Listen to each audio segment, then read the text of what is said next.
Nëse do ishim praktisur nga fëmijët, atëherë do kishte rënë qeveria Rama, se nuk jetohet me 100.000 lekë pension.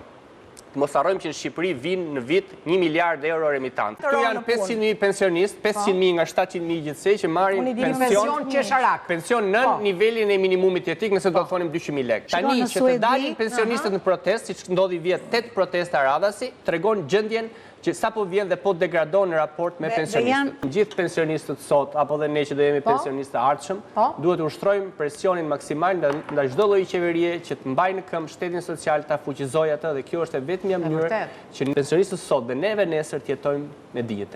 Ne kemi çuar për ligjin 3 vjet mbeti në parlament. Çfarë parashikon ai për ligjin atë e kthyen mbrapsht për ligjin, do ta çojmë prapë tani, nuk e di. Vendosja e standardit minimumit jetik do të thotë që ai që quhet pension social, që e përfiton një pensionist në 70 vjeç sot, që ne propozojmë të bëhet 65 vjeç, është që të marrë një pension që t'i plotësojë nevojat paktën minimale. Sot nuk heqim dorë nga shteti social. Këtu do ngulim këmbë. Ne jemi Lëvizja Bashkë, Partia Maj, Socialdemokrate dhe shteti social është themel të këtij modeli. Ju thoni tani mendoni vetëm privatisht. Po pse kërkon shteti social? Partia Socialiste është fuqi. Jo, nuk është hiç Partia Socialiste. Ajo do ta bëj shteti social. Nuk është fare Partia Socialiste.